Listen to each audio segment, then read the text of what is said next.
साथियों, आपकी जानकारी के लिए बता दूं कि आगामी 27 तारीख को यानी कि 27 नवंबर को प्रदेश की राजधानी लखनऊ में वित्तीय विहीन विद्यालय और वित्तीय विहीन शिक्षकों की समस्याओं को लेकर एक जबरदस्त धरना प्रदर्शन का आयोजन किया जाएगा। और इस धरना प्रदर्शन का आयोजन उत्तर प्रदेश माध्यमिक शिक्षक संघ वित्तीय विहीन गुट करेगा। आदरणीय लाल बिहारी यादव जी, जो हमारे विधान परिषद के अंदर नेता प्रतिपक्ष के रोल में है, वो इस धरने की अगुवाई करेंगे। मैं अपने वित्तीय विहीन साथियों से, भले ही वो प्रबंधक हो या शिक्षक हो या फिर इन संस्थानों में काम करने वाले कर्मचारी हो, मैं सबसे ये निवेदन करता हूं कि आप इस धरने में शामिल हो, ज्यादा से ज्यादा संख्या में शामिल हो और अपनी जो आपकी मांगे हैं उन मांगों को सरकार के कानों में तक पहुंचाने में आप अपनी सहभागिता निश्चित करेंगे। मैं ऐसा आपसे निवेदन करता हूं। ध्यान रखिए, यह प्रदेश की वही सरकार है जिसने आपके मानदेय को खत्म करा। यहां पर मैं कोई राजनीतिक बात नहीं करना चाह रहा, लेकिन अखिलेश यादव की सरकार ने 1000 रुपए मानदेय 1 साल तक दिया शिक्षकों को, और जो प्रधानाचार्य थे उनको 1200 रुपए का मानदेय दिया।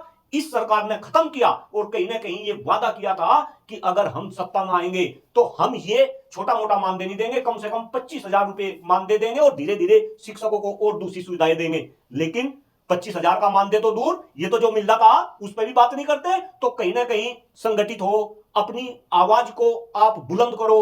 27 तारीख को ज्यादा से ज्यादा संख्या में प्रदेश की राजधानी लखनऊ पहुंचकर आप इस धरने को सफल बनाए, ऐसा मैं डॉक्टर कुलदीप मलिक आप सभी से निवेदन करता हूं। नमस्कार, बहुत बहुत स्वागत है आपका। और आज चुनाव का रिजल्ट आ चुका है। 2 स्टेट में और उत्तर प्रदेश में उपचुनाव थे और कई जगह उपचुनाव थे, तो रिजल्ट आ चुके हैं। और चुनावी नतीजे ये हैं कि एक स्टेट में एनडीए की सरकार है, यानी बीजेपी और उसके साथी दलों की सरकार बनी है, और दूसरी तरफ इंडिया गठबंधन की सरकार है। दोनों एक एक राज्य में सरकार बनी है। वहीं उत्तर प्रदेश की अगर हम बात करें तो 7 सीटों पर भारतीय जनता पार्टी और उनके सहयोगी दल ने सरकार बनाई है, और साथ ही इंडिया गठबंधन की सहयोगी समाजवादी पार्टी ने 2 सीटों पर जीत हासिल की है। इन्हीं तमाम विषयों में आज हमारे साथ चर्चा के लिए जुड़े हैं डॉक्टर कुलदीप मलिक। बहुत बहुत स्वागत है सर आपका। बहुत बहुत धन्यवाद श्रीमान जी। सरकारें बनती हैं और बनती रहेंगी, सरकार किसी की भी हो। सबसे पहले जो जनता ने जिसको चुना है उसको सर्वप्रथम बधाई। और सरकारों से एक अपील हमेशा से रही है, और हमारे साथ शिक्षक नेता डॉक्टर कुलदीप मलिक ऐसे ही मुद्दे पर चर्चा करने के लिए जुड़े हैं जो कि शिक्षा से संबंधित है। तो सरकारें किसी की भी बनती हों, लेकिन शिक्षा पर कौन ज़्यादा ध्यान देता है, शिक्षा का महत्व कौन समझता है, ये बहुत ज़रूरी है जनता के लिए। तो जनता चाहती है कि उसको मूलभूत सुविधाओं के साथ साथ उसके बच्चों को अच्छी शिक्षा प्राप्त हो, अच्छी शिक्षा उनके बच्चे लें और देश का भविष्य बने और देश में आगे बढ़ें, तरक्की करें। मलिक साहब, आपको क्या लगता है जो शिक्षा नीति चल रही है उससे कितना खुश हैं और कितना नाखुश हैं आप? देखिए श्रीमान जी, जहां तक आपने जिस तरीके से स्टार्टिंग करी, मुझे अटल बिहारी वाजपेयी जी का संसद के अंदर वो वक्तव्य याद आ रहा, जब उन्होंने ये बोला था कि पार्टियां आएंगी जाएंगी, सरकार बनेगी बिगड़ेंगी, लेकिन ये देश सर्वोपरि होना चाहिए, ये देश आगे बढ़ना चाहिए।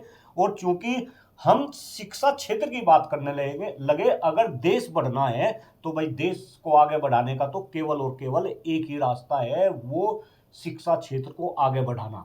लेकिन दुर्भाग्य है, हमारा दुर्भाग्य है, आपका और दुर्भाग्य है हिंदुस्तान के 143 करोड़ लोगों का, कि भाई शिक्षा व्यवस्था पे तो किसी का ध्यान ही नहीं। बिल्कुल। इसमें मैं रूलिंग पार्टी की बात भी कर रहा और इसमें मैं विपक्षी दलों की भी बात कर रहा कि शिक्षा व्यवस्था की तो कोई बात ही नहीं करता। आज शिक्षा व्यवस्था पूरे देश में चौपट है, न तो शिक्षा व्यवस्था के अंदर शिक्षा बची और न व्यवस्था बची, सब कुछ गायब है। लेकिन कोई इसके ऊपर बात करने वाला नहीं।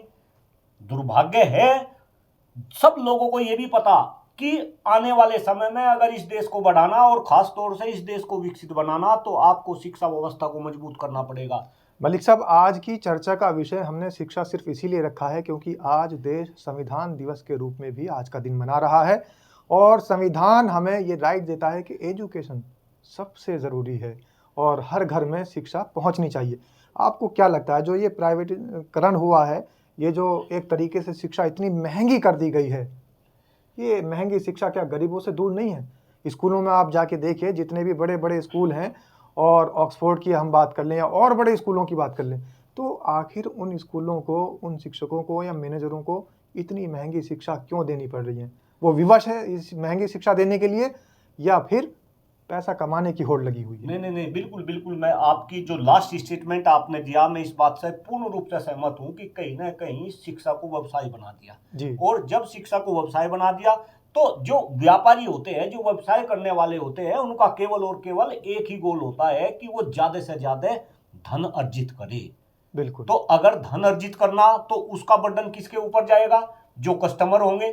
कस्टमर कौन है? यानी गार्जियन जो होंगे। गार्जियन है और छात्राएं है ना। जी। तो कहीं ना कहीं उनके ऊपर बर्डन पड़ रहा और शिक्षा महंगी होती जा रही है। और दुर्भाग्य है, आप देखिए कि हिंदुस्तान के अंदर जब एक बच्चा पैदा होता है, अपनी माँ के पेट से जब बच्चा निकलता है तो उसका फ्यूचर डिसाइड हो जाता है जी। कि वो किस तरीके की शिक्षा लेगा। बिल्कुल। अगर गरीब का बच्चा है तो वो सरकारी स्कूल में पढ़ेगा, वो वहां पे जो है खिचड़ी खाएगा, दलिया खाएगा, जिसमें कीड़े मकोड़े, कई बार तो छिपकली निकलती हुई भी हमने देखी। मिड डे मील की हम शिकायत बात कर रहे हैं। और अगर अमीर का बच्चा है तो वो प्राइवेट स्कूल में जाएगा, वो हॉर्लिक्स का दूध पिएगा, एसी बस में बैठ के वो स्कूल के अंदर जाएगा, वहां उसको अलग अलग तरीके की सुविधा मिलेगी। और इसके बाद जब ये दोनों बच्चे बड़े होंगे 10+2 के बाद, फिर ये एग्जाम देंगे। मलिक साहब, मतलब ये है कि जो शिक्षा है वो इतनी महंगी हो गई है कि गरीब से दूर होती जा रही है। इस शिक्षा को करीब लाने के लिए, गरीबों तक पहुंचाने के लिए एक कार्यक्रम भी चलाया जा रहा है जिसको वित्त विहीन नाम दिया गया है। और वित्त विहीन शिक्षा जो चल रही है प्रणाली, उसका एक संघ भी बना हुआ है जिसको बहुत सारे लोग जो हैं वो उसको चला रहे हैं और उसमें मदद भी कर रहे हैं। उत्तर प्रदेश माध्यमिक शिक्षक संघ वित्त विहीन करके भी एक संघ बना है और इसके अध्यक्ष हैं बिहारी लाल यादव। बिहारी लाल यादव हमेशा से ये कोशिश करते रहते हैं कि जहां शिक्षा का अभाव हो रहा है या जहां पर शिक्षा से को लेकर कुछ परेशानियां आ रही हैं तो उसमें वो मदद भी करते हैं। अभी हाल फिलहाल में एक आंदोलन की भी उन्होंने चेतावनी दी है, एक प्रदर्शन की चेतावनी दी है। यानी प्रदर्शन होगा, लखनऊ मुख्यालय पर होगा।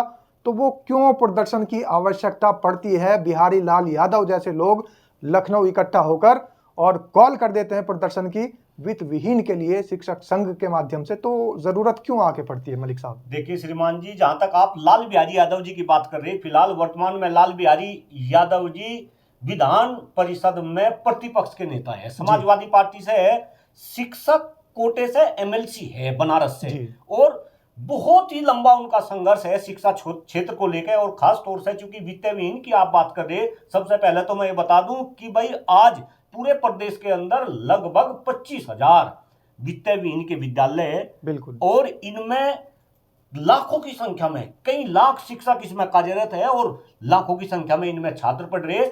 और लगभग 80% उत्तर प्रदेश माध्यमिक शिक्षा का बर्डन ये वित्त विहीन के विद्यालय उठा रहे। बिल्कुल, वो अपने आप पे ही आश्रित है, उनका खर्च जो है सरकार से नहीं मिलता। लेकिन जो हालात इनके चलाने वालों के हैं, यानी कि प्रबंधकों के हैं, और जो हालात इन में पढ़ाने वाले शिक्षकों के हैं, वे आज किसी से छिपे नहीं। मैं तो कह रहा भाई, आप वित्त विहीन का मतलब ही समझ लो। वित्त विहीन का मतलब है जो निर्धन हो, जो गरीब हो, स्वयं पर आश्रित हो, जो कंगाल हो। मैं देख रहा था डिक्शनरी में मीनिंग, जो कंगाल हो, जिसके पास धन की कमी हो, जिसके पास धन ना हो, जो गरीब हो, तो ऐसे वित्त विहीन के विद्यालय, और वे भी शिक्षा क्षेत्र में। और सरकार से डिमांड रही है इन वित्त विहीन विद्यालयों को। अच्छा सर, डिमांड से मलिक साहब एक बात याद आई, बिहारी लाल यादव की हम बात कर रहे हैं, तो उन्होंने पहले कई बार एक ऐसी मांग की है कि जो वित्त विहीन शिक्षक हैं उनको एक भत्ता मिला करता था। समाजवादी पार्टी की सरकार थी, एक मानदेय उसको कह लीजिए, मानदेय मिला करता था, कुछ 1,000 रुपए या 1,000 रुपए के लगभग था।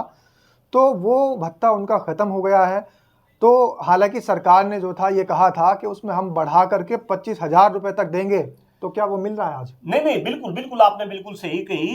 देखिए, ये केवल लाल बिहारी यादव जी की डिमांड नहीं, मैं तो कह रहा वित्त विहीन शिक्षकों के लिए जो लोग संघर्ष कर रहे हैं, जितने भी संगठन है, और खास तौर से जो व्यक्तिगत तौर पर भी संघर्ष कर रहे हैं, सबकी ये डिमांड है कि वित्त विहीन शिक्षकों को मानदेय मिलना चाहिए। और उसी संघर्ष का नतीजा है कि 2016 में जब अखिलेश यादव जी की सरकार थी, उन्होंने 1,000 रुपए उसमें पढ़ाने वाले शिक्षकों को और 1,200 रुपए वहां के प्रधानाचार्य को मानदेय दिया 1 साल तक। फिर सरकार चेंज हुई और भारतीय जनता पार्टी की सरकार बनी और भारतीय जनता पार्टी ने ये वादा किया था वित्तीय विहीन के शिक्षकों से और प्रबंधकों से कि भाई 1,000 रुपए तो हम खत्म कर रहे, हम तो कम से कम 25,000 रुपए प्रति माह एक सम्मानजनक इनको वेतन देंगे और धीरे धीरे इन्हें सरकारी एड पे ले आएंगे। लेकिन वो 5 साल की सरकार गई, फिर दोबारा से जो है भारतीय जनता पार्टी की सरकार बनी। अब वे 25,000 की तो बात अलग, जो वित्तीय विहीन में मानदेय देना शुरू करा था अखिलेश यादव ने, जिन्होंने तो वो भी नहीं दिया।